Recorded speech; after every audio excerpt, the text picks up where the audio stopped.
Snow pressed hard against the windshield, thick and relentless, blurring the city into a wash of white and red brake lights. Jessica Whitman sat behind the wheel of her taxi, hand steady at 10 and 2, easing the car forward a few feet at a time.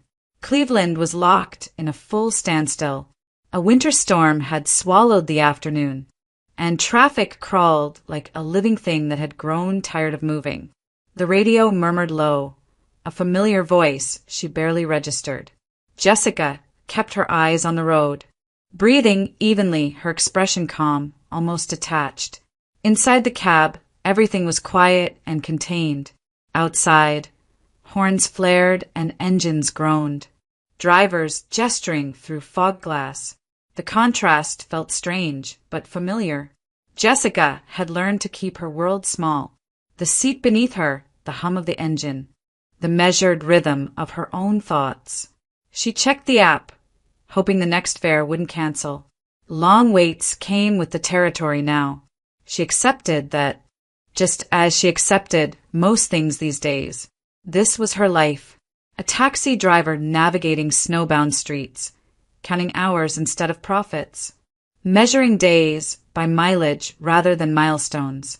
It wasn't the life she had planned, but it was the one she lived with discipline and restraint. There was a certain control in it, a beginning and an end to every shift. No meetings, no promises, just the road. As the car idled, her thoughts drifted backward, pulled by the quiet. Not long ago, everything had been different. Jessica had once been known across the city as a rising business owner. What started as a single hair salon had grown into a small but successful chain, each location busy, modern, and profitable. She had an eye for talent, an instinct for trends, and a work ethic that impressed even her competitors. Her days were full then, not with waiting, but with planning, expansion, hiring, numbers that climbed steadily upward. She remembered the satisfaction of opening a new location, the scent of fresh paint, the buzz of possibility. At home, her life had seemed just as solid. She had been married to Eric Whitman for nearly 4 years, and from the outside, they looked effortless together. Eric worked in land development, a field that paid well and demanded confidence. He was articulate, driven, and charming when he chose to be. Together, they hosted dinners, attended events, laughed easily in public. Friends admired them. Colleagues envied them. More than once, Jessica had heard people say they were a perfect match. She believed it too. For a time, their social circle treated them as a unit, inseparable and balanced. Jessica, the ambitious entrepreneur.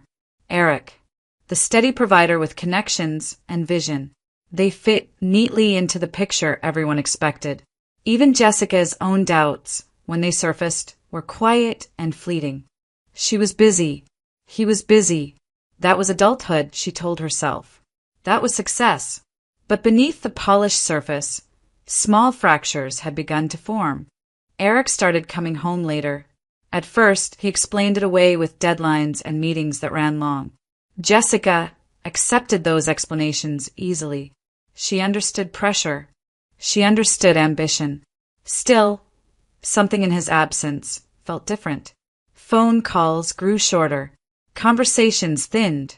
When he was home, he often retreated into his office, a glass of whiskey in hand, the door closed. Jessica noticed the change before she admitted it. His laughter didn't reach his eyes anymore. His questions about her day sounded rehearsed, polite rather than curious. There were nights when he sat across from her at the table, scrolling through his phone, barely touching his food. When she tried to bridge the distance, he brushed it off with tired smiles and vague reassurances. She told herself not to overthink it. Successful lives came with strain. Relationships required patience. She doubled down on her efforts, working harder, planning more, believing that stability was something you could maintain if you tried hard enough. Yet the unease lingered. It settled quietly, like snow accumulating on a roof, unnoticed until the weight became too heavy.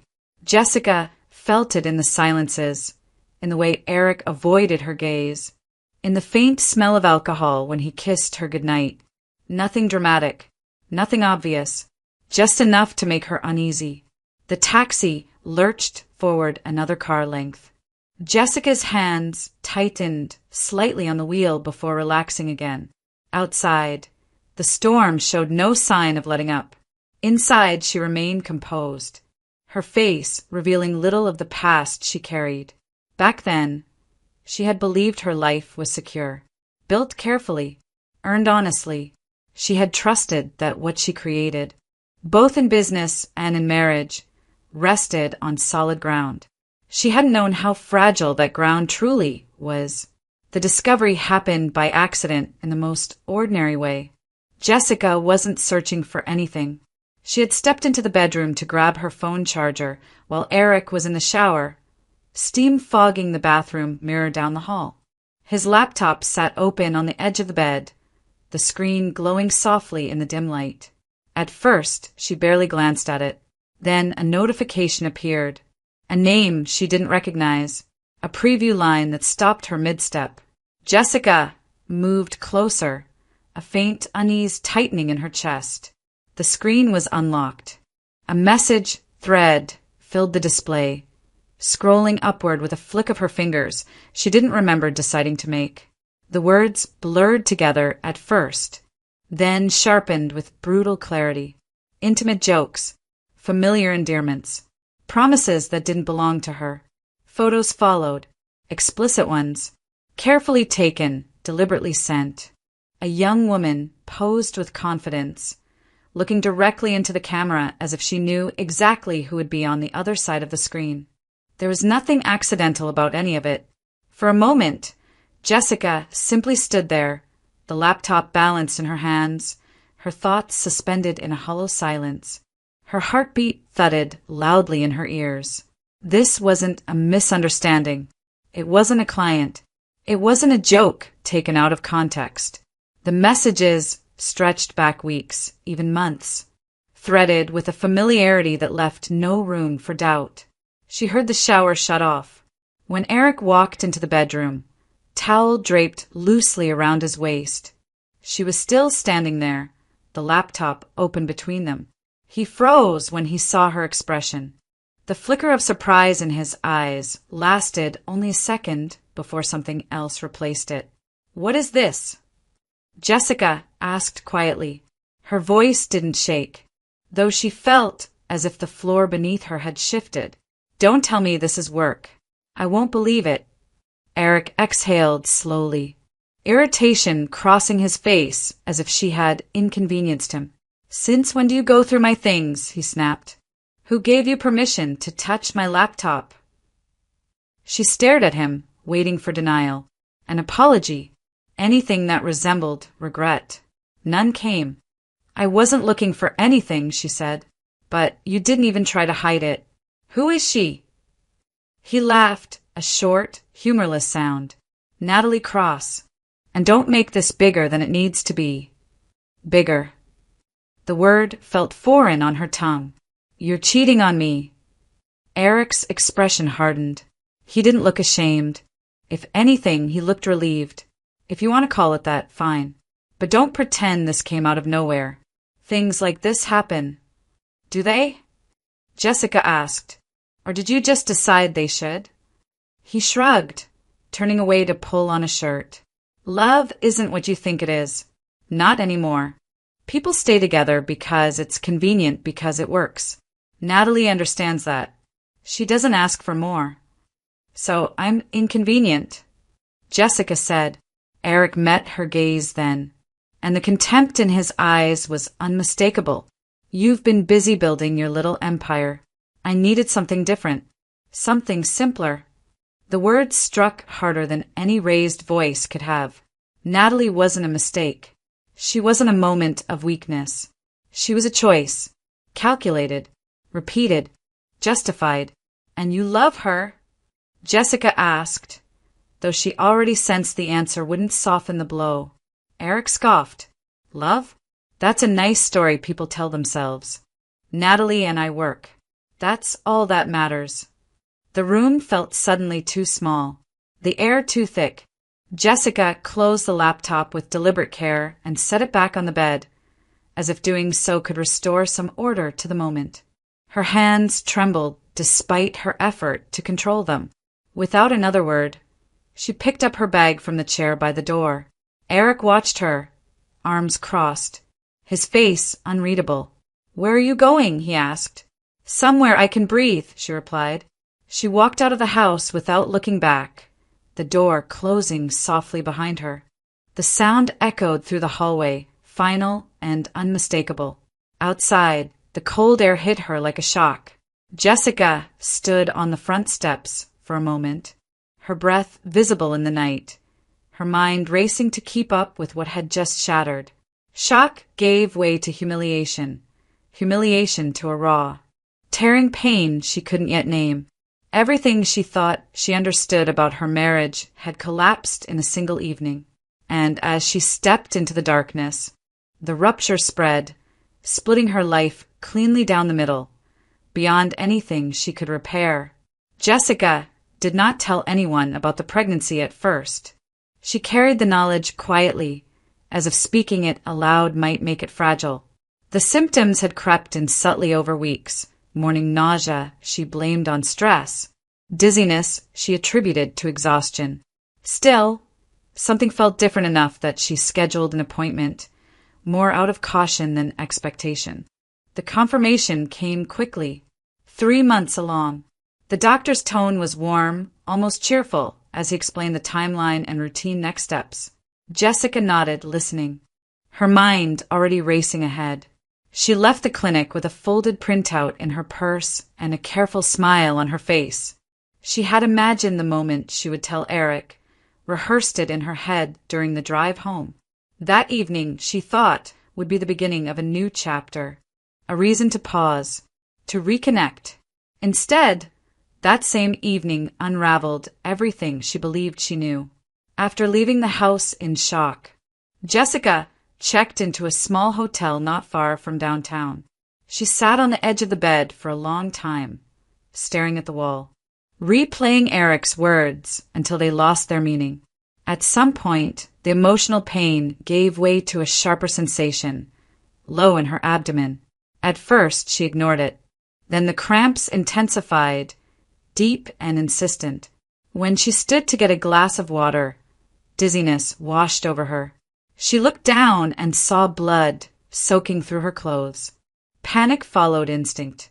Jessica called 911 with shaking hands, her voice strained as she tried to explain what was happening. The operator stayed on the line until the ambulance arrived. The paramedics moved quickly, efficiently, asking questions she struggled to answer as they guided her onto a stretcher. The ride to the hospital blurred into fragments of flashing lights and muffled voices. In the emergency room, doctors and nurses surrounded her, cutting away fabric, attaching monitors, working with urgent focus. The bleeding worsened. Jessica drifted in and out of awareness, clinging to the sound of her own breathing. She woke hours later in the intensive care unit, her body heavy and weak. Machines humming steadily beside her. A doctor stood at the foot of the bed, his expression careful and professional. They had stopped the bleeding. They had stabilized her. But the pregnancy was gone. "I'm very sorry," he said, his voice quiet. "There was no other choice. Your life was at risk." Jessica stared at the ceiling, absorbing the words without reaction. The doctor explained further, medical necessity, rapid intervention, the priority of saving her life. But the explanations slid past her. All she could think was that she had lost something she hadn't even had the chance to share. The hospital notified Eric as required. Jessica did not ask them to. She did not have the strength to object. He arrived the next day, carrying a large bouquet of flowers and a bag of fruit from a nearby store. He looked uncomfortable standing beside her bed, as if the sterile room unsettled him. They exchanged a few obligatory words. He did not mention the pregnancy. He did not mention the night before. "I'll have my lawyer send the divorce papers by email," he said eventually, glancing at his phone. We can finalize things once you're discharged." Jessica said nothing. Her eyes remained fixed on a point behind him, somewhere far beyond the hospital walls. Eric hesitated, then reached out, placing his hand briefly over hers. She pulled away at once, the movement small but decisive. "This is for the best," he added, his voice firm, almost reassuring. "Everything points to it." He left shortly after, the flowers untouched. Recovery took weeks. Jessica underwent intensive monitoring, physical therapy, and follow-up appointments. The doctors spoke carefully about future fertility, using words like uncertain and possible complications. Each sentence felt like another door closing. When she was finally discharged, the divorce process was already underway. Eric had hired an aggressive legal team. Contracts and accounts Jessica had once signed without hesitation, out of trust, out of partnership, now worked against her. Properties were listed under Eric's name. Business assets had been transferred in ways she had never questioned. In court, the outcome was swift and clinical. Eric retained most of the wealth, the businesses, the investments. Jessica walked away with little more than personal belongings and a modest settlement that barely reflected the life she had built.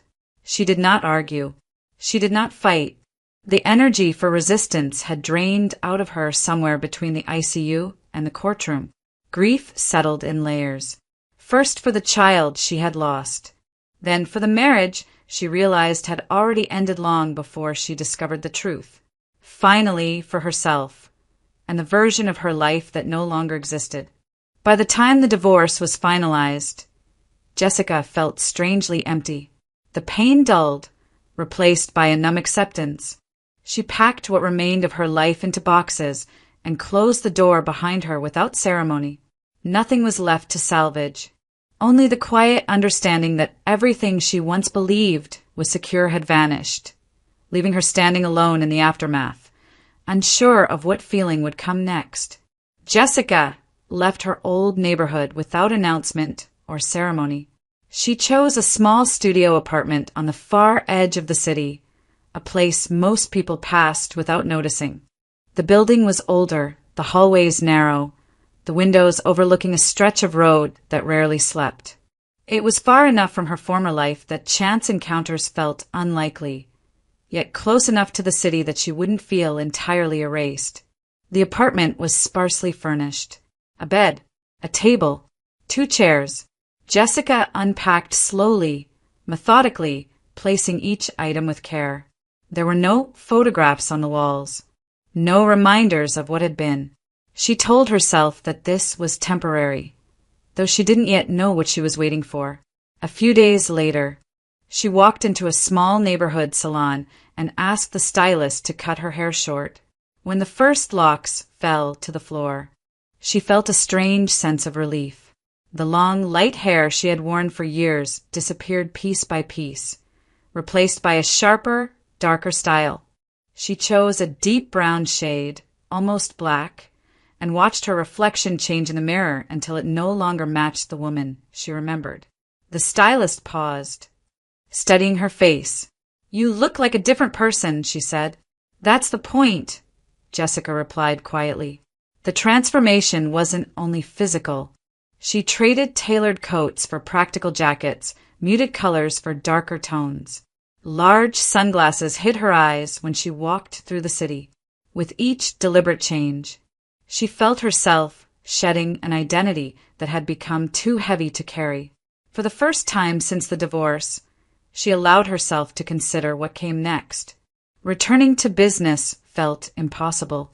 Too many memories, too many names tied to her former life. She needed something simpler, something that belonged only to her. Driving had always been that thing. As a teenager, she had loved being behind the wheel. Her father had taught her early, patiently, trusting her instincts long before she trusted herself. Even during her marriage, she had preferred driving herself rather than relying on anyone else. On the road, she felt focused, in control. The idea took hold quietly, then solidified. Jessica applied to a local taxi company, filling out the forms without hesitation. When she arrived for the interview, the owner, Frank Dalton, looked her over skeptically.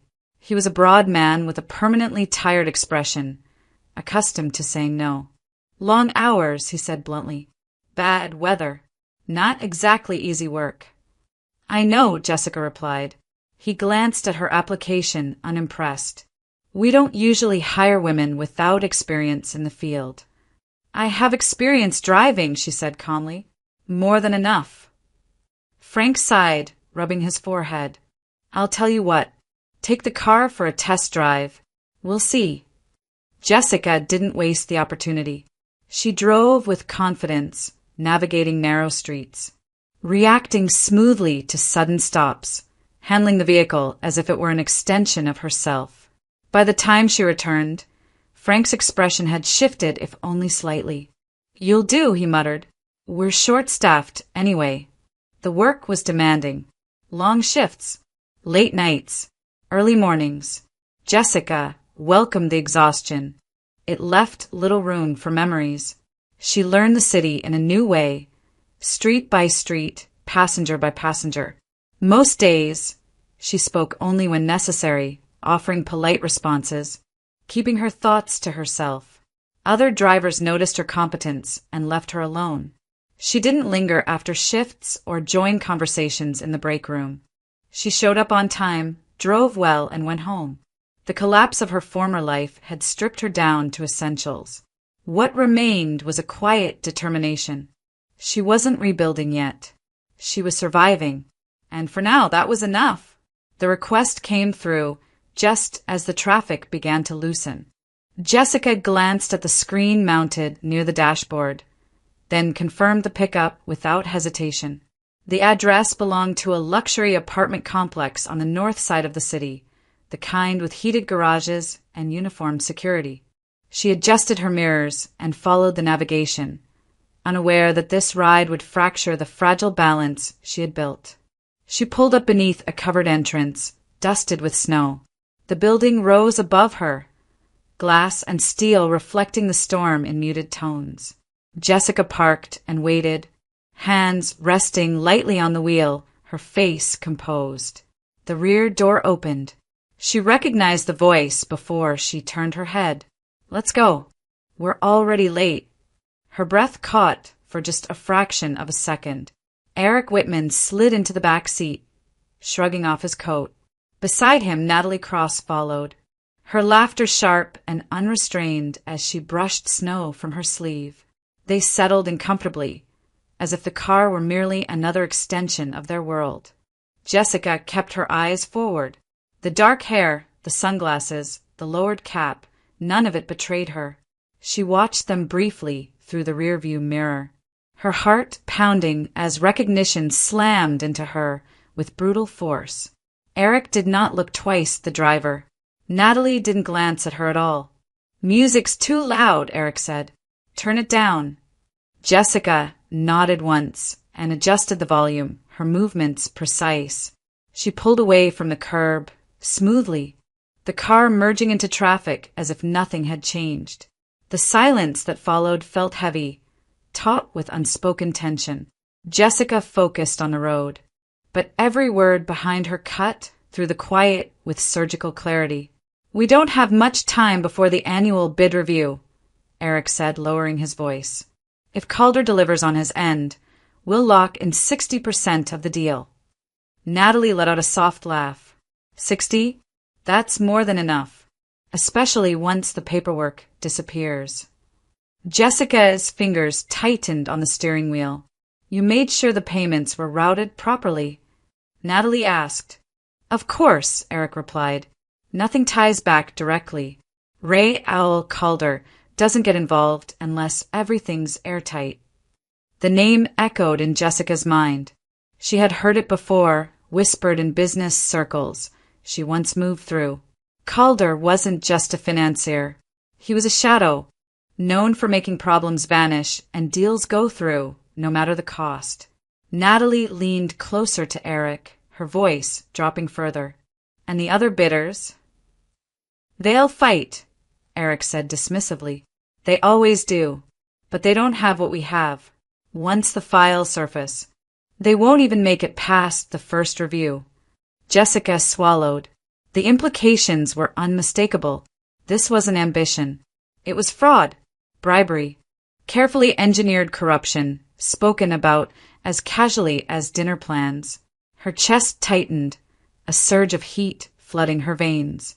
She forced herself to breathe, to keep the car steady as the words continued to spill from the back seat.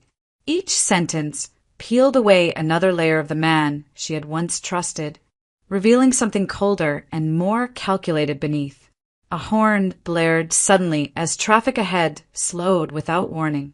Jessica reacted a beat too late, her thoughts splintering under the weight of what she was hearing. The taxi swerved slightly, tires skidding over packed snow. "Hey!" Natalie shouted, grabbing the seat. "Watch the road!" Jessica corrected instantly, bringing the car back under control. A large truck thundered past in the opposite lane, missing them by a narrow margin. Her pulse roared in her ears. "Are you asleep up there?" Eric snapped. "Do you have any idea how dangerous that was?" "I'm sorry," Jessica said, lowering her voice deliberately. She kept her gaze fixed ahead, refusing to turn around. The glare from the snow caught me off guard. Natalie scoffed. "Unbelievable. They really hire anyone these days." Jessica let the insult pass without reaction. She welcomed it in a way. It reminded her why silence was necessary. As Natalie shifted in her seat, something small slipped from her purse and clattered softly onto the floor. Neither of them noticed. Jessica did. She glimpsed it in the mirror. A small metallic object, catching the light briefly before disappearing beneath the seat. The rest of the drive passed in tense quiet. Eric muttered complaints. Natalie checked her phone, her earlier amusement gone. When Jessica pulled up at their destination, Eric threw the door open without a word. "Don't expect a tip," he said flatly as he stepped out. Natalie followed, adjusting her coat, still unaware of what she had lost. Jessica waited until they were gone before she allowed herself to exhale. Her hands trembled slightly as she reached down and retrieved the object from the floor. A USB drive.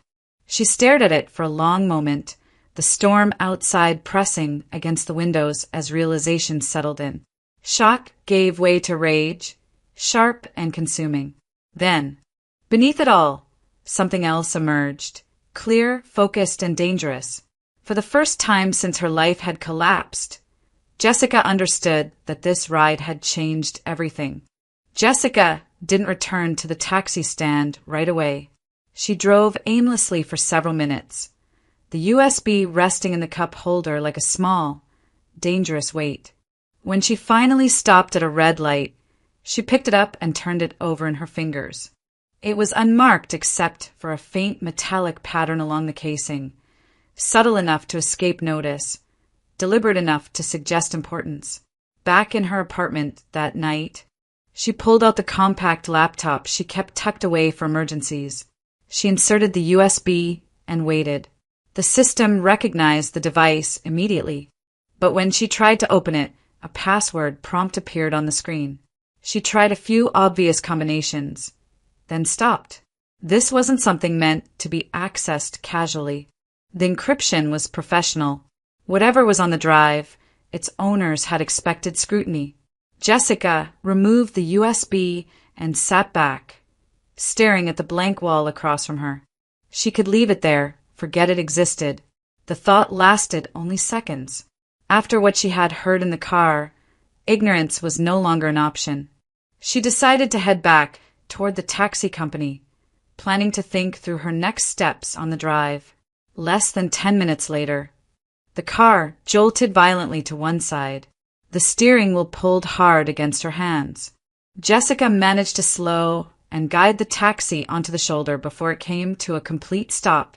She stepped out into the cold and walked around to the rear of the vehicle. The left tire was completely flat, shredded along the edge. She exhaled sharply. There was no spare in the trunk. She had complained about it more than once, only to be dismissed, with no better option.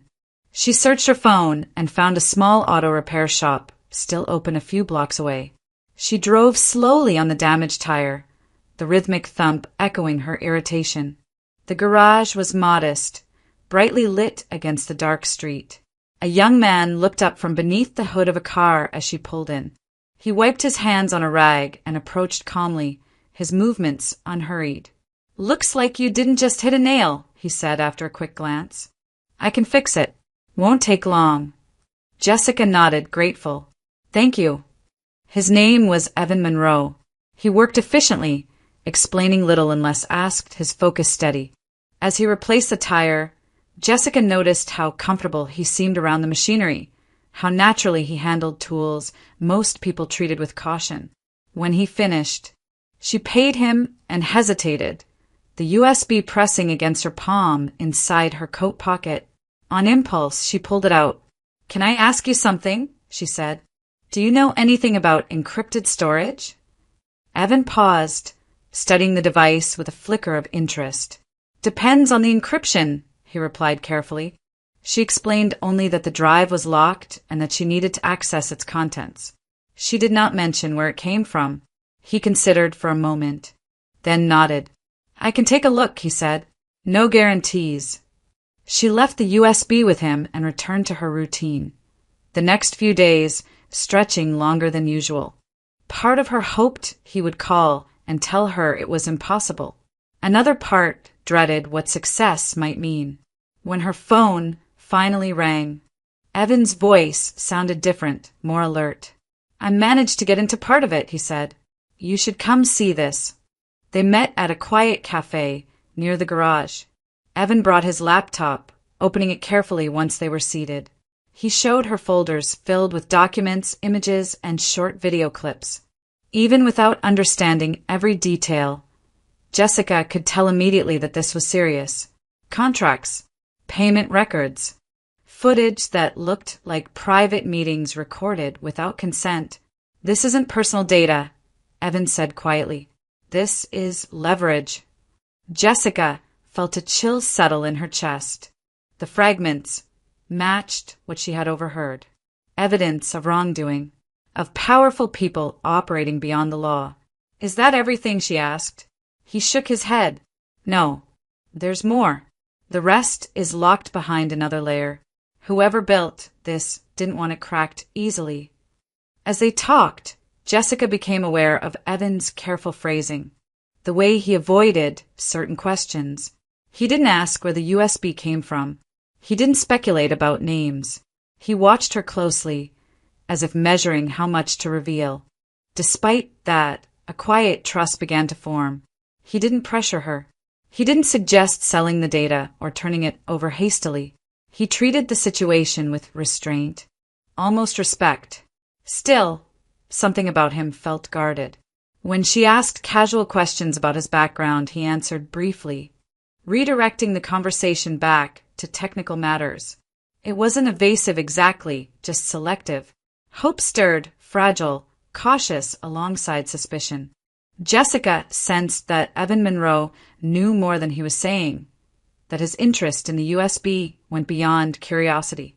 Yet she also felt, instinctively, that he wasn't her enemy. As she left the cafe, the city humming around her, Jessica realized she had taken another step she couldn't undo.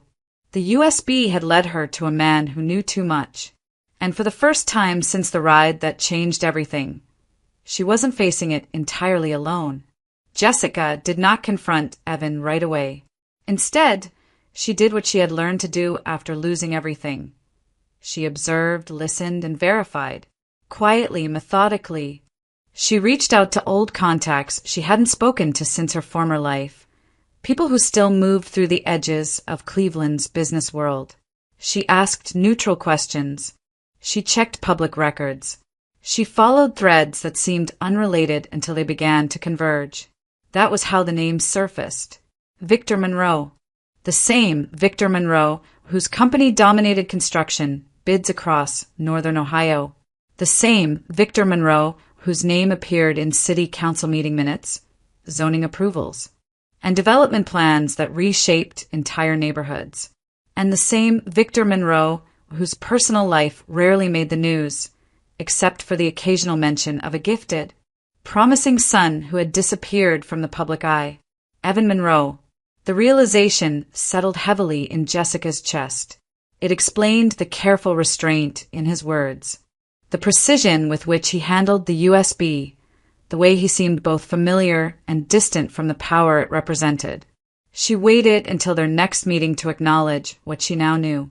They sat in Evan's small apartment above the garage, the city lights flickering faintly through the window. The USB lay on the table between them, silent and ominous. "I know who your father is," Jessica said calmly. Evan's shoulders stiffened. For a moment he said nothing. Then he exhaled a long, controlled breath and nodded. "I wonder how long it would take," he replied. He didn't deny it. He didn't argue. He simply sat back and folded his hands together as if bracing himself. "I left a year ago," he said. "Cut ties. Changed my name at work. I didn't want anything from him anymore." "Why?" Jessica asked.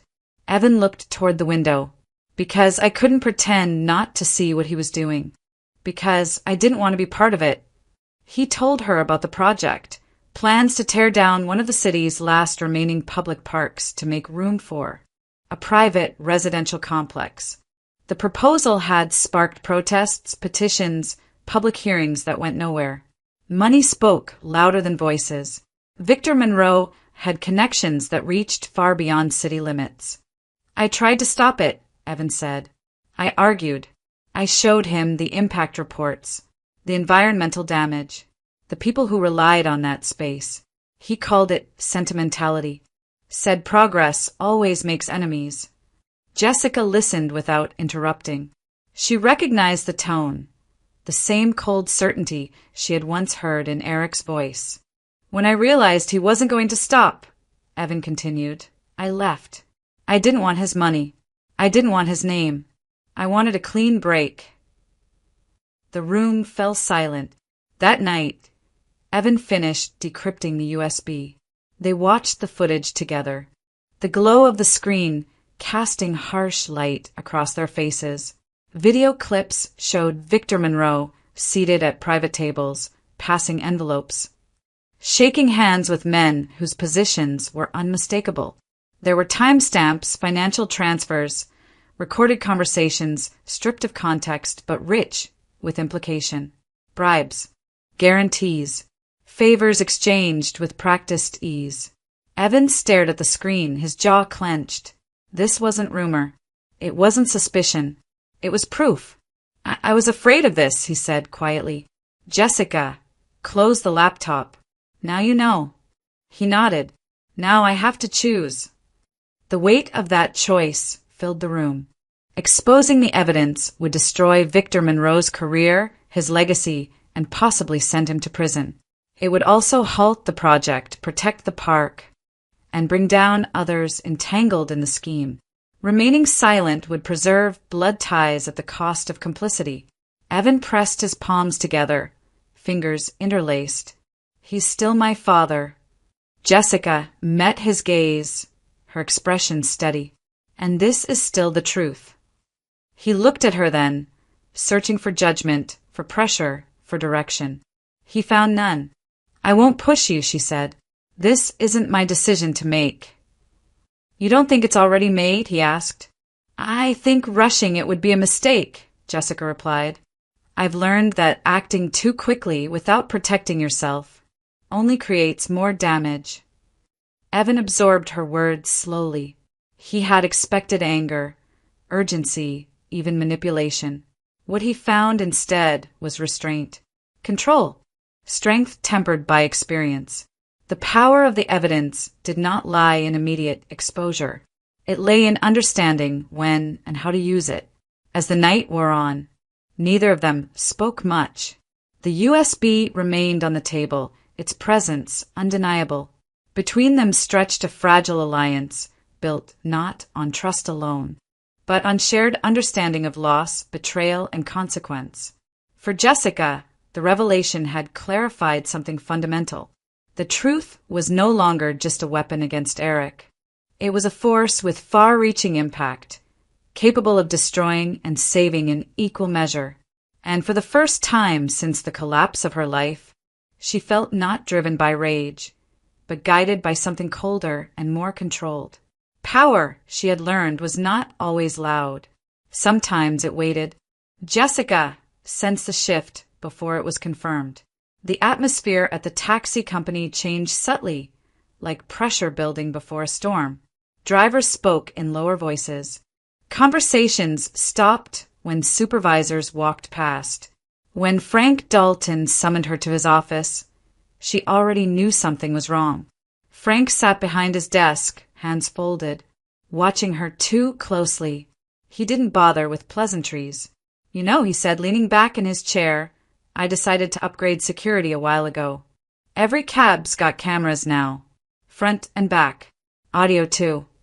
Jessica felt her stomach tighten, though she kept her expression neutral. "That's not what the paperwork says." Frank smiled thinly. "Paperwork doesn't cover everything." He tapped his phone, then turned the screen toward her. A paused video frame filled the display. Her taxi, the back seat, Eric Whitman and Natalie Cross mid-conversation.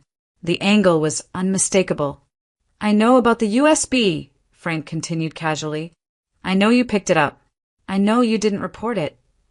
Jessica said nothing. "Here's how this works," he went on. "You keep quiet. You hand over a month's wages. And I don't forward this footage to anyone who might ask uncomfortable questions." The demand was calculated, not desperate. Frank believed he had leverage. He believed he was in control. Jessica nodded slowly. "Fine." Her lack of resistance surprised him. He studied her for a moment, then waved her off, already imagining what else he could extract later. As she left the office, Jessica understood two things clearly. Frank Dalton was greedy enough to sell anyone out, and Eric Whitman was closer than she had realized. That understanding became reality 2 nights later. The pounding on her apartment door came just after midnight. Loud, insistent, angry. "Open up, Jessica. I know you're in there." Her blood ran cold at the sound of Eric's voice. She approached the door cautiously, every instinct screaming warning. When she opened it, Eric pushed past her without waiting for permission. His eyes swept the room, wild and sharp, his jaw clenched with barely restrained fury. "Where is it?" he demanded. "The USB. Don't pretend you don't know what I'm talking about." Jessica stepped back, forcing herself to remain calm. "I don't have anything of yours." Eric laughed, short and harsh. "Don't insult me. Dalton sold you out. You think you're smarter than everyone else." He moved closer, crowding her space, his presence aggressive and unsteady. For a moment, Jessica feared he might strike her. The man standing in her apartment no longer resembled the husband she once knew. This version was volatile, driven by panic and entitlement. "I want it," he said. "Now, or things get ugly." Jessica held his gaze. Fear surged through her, sharp and undeniable, but beneath it was calculation. She had prepared for this moment. Without a word, she walked to the small table by the window and retrieved the USB from a drawer. She turned it over in her hand once, then tossed it toward him. It landed on the couch with a soft thud. "That's it," she said evenly. "You win. Just get out." Eric snatched it up, relief flashing across his face before morphing into smug satisfaction. He didn't even check the contents. He never had been the careful type. He believed what he wanted to believe. "Smart move," he said. "You were never cut out for this." He left as abruptly as he had arrived, the door slamming behind him. Jessica sank onto the chair, her legs trembling now that the danger had passed. She waited, listening to his footsteps fade down the hallway, counting each second until she was sure he was gone. Only then did she reach into her coat pocket and remove a second USB. The original. She stared at it, the small device warm from the heat of her body. Eric had taken the manipulated version, stripped of names, altered just enough to appear intact while rendering it useless. He would discover the truth eventually, but by then it would be too late. Jessica leaned back, closing her eyes briefly. The fear was still there, lingering in her chest, but it no longer ruled her. She had surrendered only on the surface. Control, she understood now, didn't always belong to the one who shouted the loudest or demanded the most. Sometimes it belonged to the person willing to give up a piece to protect the whole. Eric believed he had one. Jessica knew better, and in that quiet certainty, she felt the balance shift once again, away from him and firmly back into her hands. Eric realized something was wrong the moment he opened the files. He had waited until late, alone in his home office, confident and unhurried. The USB slid into his laptop with a familiar click.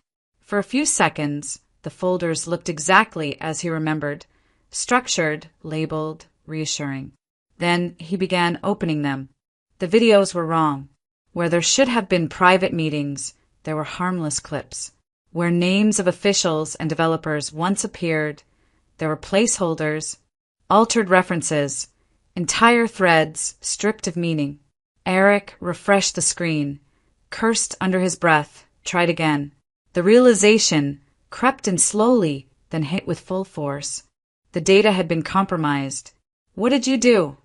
Natalie demanded when he told her, her voice sharp with panic. "We can't go to the city like this." Eric slammed the laptop shut. "She played us." The confidence he had carried out of Jessica's apartment evaporated. He made calls, too many, too fast. Each conversation confirmed what he feared. Ray, Owl, Calder was no longer patient. The investors were nervous. The people who had paid to keep their names buried were asking questions. Pressure closed in from all sides. And then the threats began. Jessica noticed the change immediately. Cars followed her through side streets. Large SUVs cut too close in traffic, forcing her to brake hard with passengers in the back seat. Once, a man approached her cab at a stoplight, staring too long before stepping away without a word. She didn't need confirmation to understand what it meant. Eric had realized she still held power, and he was desperate enough to eliminate the risk. She stopped driving passengers and went into hiding for several days, staying with Evan in a small rented apartment on the outskirts of the city. They spoke little, conserving energy, listening to the silence between distant sirens and passing traffic. "They won't stop," Evan said finally.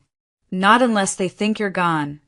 Jessica understood the implication immediately. The plan formed with chilling clarity. It was dangerous, extreme, but it was the only move left.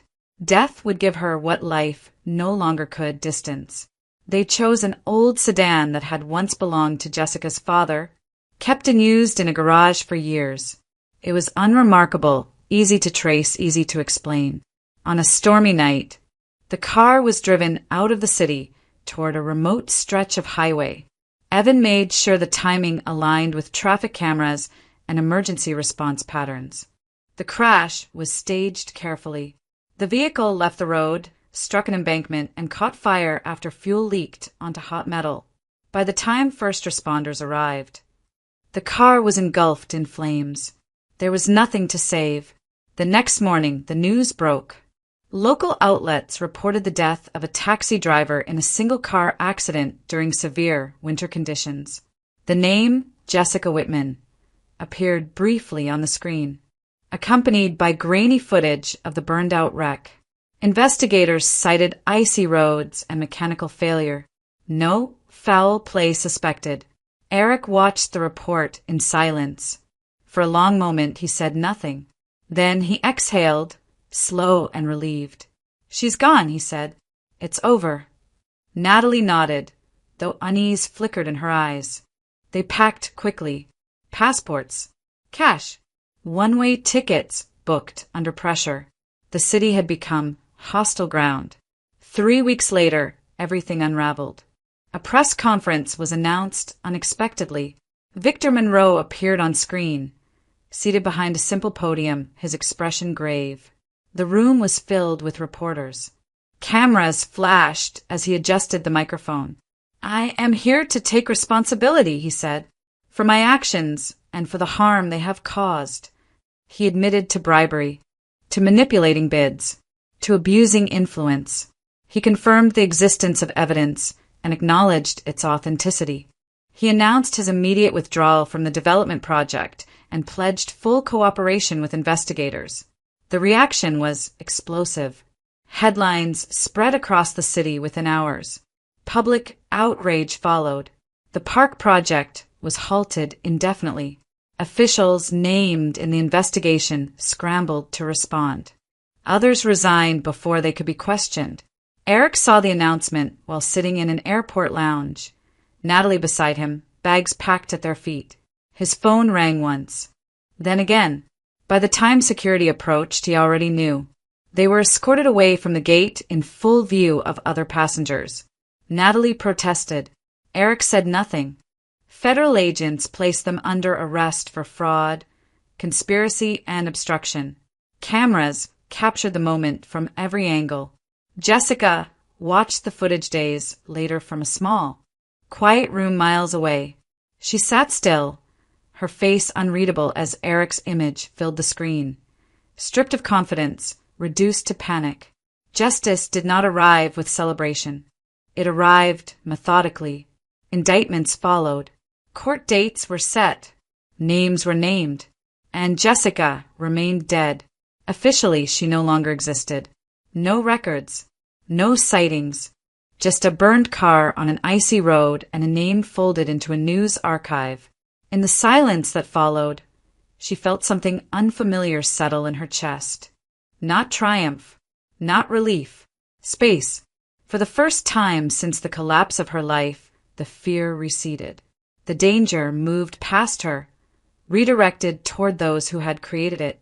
Jessica had vanished so the truth could surface. And as the city reckoned with the fallout, one thing became clear. Justice, once set in motion, did not need her to be alive to unfold. Jessica waited longer than anyone expected before she returned. Weeks passed after the arrests, then months. The city moved on, consumed by hearings, headlines, and speculation. The fear that had once stalked her receded, replaced by a quiet certainty that the danger had burned itself out. When she finally stepped back into the world under her own name, it was without announcement. No press, no explanations, just a woman reclaiming the right to exist. She moved carefully at first, rebuilding routines piece by piece. The noise of Cleveland felt different now, less threatening, more distant. She rented a modest apartment near the lake, far from her old life, but no longer hidden. The silence she had once relied on as armor became something else entirely. Space to breathe. Evan stood beside her through it all. The reckoning between him and his father had been unavoidable. Victor Monroe's public confession had dismantled the walls that once separated them. After his arrest and release on bond, Victor requested to see his son, not as a businessman or a patriarch, but as a man stripped of pretense. They spoke privately, without intermediaries. There were no grand apologies, only hard truths exchanged at last. Victor acknowledged his crimes and the damage they caused. He admitted that he had lost sight of consequences long before he lost control. Evan listened without interrupting, his anger tempered by clarity. Reconciliation did not come easily, but it came honestly. Shortly afterward, Victor filed for divorce. The investigation uncovered evidence that his wife had manipulated finances, planted false accusations, and attempted to poison him to accelerate inheritance claims. The exposure was swift and decisive. She was charged, removed from his life as cleanly as possible, her influence finally severed. The city took note, not with sympathy, but with attention. Eric Whitman and Natalie Cross were not afforded the same measured quiet. Their case unfolded publicly, fueled by the evidence that had surfaced and the testimonies that followed. Fraud, conspiracy, industrial espionage. The charges stacked one upon another. Plea negotiations collapsed under the weight of proof. They were sentenced months later. Jessica did not attend the hearings. She learned the outcome through a brief news alert on her phone. She read it once, then set the device aside. There was no satisfaction in it, only closure. The future announced itself unexpectedly in the quietest of ways. Jessica had dismissed the early signs at first, unwilling to trust her body after what it had endured. When she finally went to the clinic, the confirmation left her sitting motionless in the exam room, hands folded tightly in her lap. She was pregnant. The doctor spoke, gently outlining precautions and next steps. Jessica nodded, listening carefully this time. When she told Evan, he didn't speak at first. He simply pulled her into a steady embrace, holding her as if the world had narrowed to that single moment. They married in a small ceremony not long afterward. No spectacle, no guest list filled with expectations, just a handful of people who had earned the right to witness it. The vows were simple, honest, rooted not in promises of perfection, but in commitment to truth. Victor Monroe attended quietly, keeping his distance, his presence respectful. As a gesture not of absolution, but of accountability, he finalized the purchase of the taxi company that had once employed Jessica. Frank Dalton had already fallen, his blackmail exposed, his illegal surveillance uncovered, his license revoked. The company was transferred into Jessica's name. She was stunned when Victor handed her the documents. "You know this business," he said simply, "and you know what it's like to lose control when power goes unchecked. That matters." Jessica accepted the responsibility with measured resolve. She didn't rebuild the company to erase the past, but to correct it. Policies changed. Transparency replaced secrecy. Drivers were treated as professionals, not liabilities. Trust became a foundation rather than an afterthought. Life did not transform overnight. It rarely did, but it grew steadier, more intentional. Jessica no longer defined herself by what had been taken from her. She defined herself by what remained and what she chose to build. The strength she carried now was quieter than before, less visible but far more durable. She understood something she hadn't before. Justice does not always arrive loudly. Sometimes it unfolds in documents, in courtrooms, in decisions made far from applause. Survival, she learned, could become strength, not by hardening the heart, but by sharpening clarity. And dignity, preserved in silence when shouting would have changed nothing, was the most powerful revenge of all. As her life settled into a new rhythm, Jessica often reflected on the moments when restraint had protected her more than confrontation ever could, when waiting had achieved what force never would. For those listening to her story, she would offer this quiet invitation. Think about the times when silence shielded you, when patience altered the outcome, when holding your ground without explanation changed the course of your life. If this story stirred something in you, consider sharing your thoughts. Sometimes, in speaking carefully or choosing not to speak at all, we discover where our true strength has been waiting.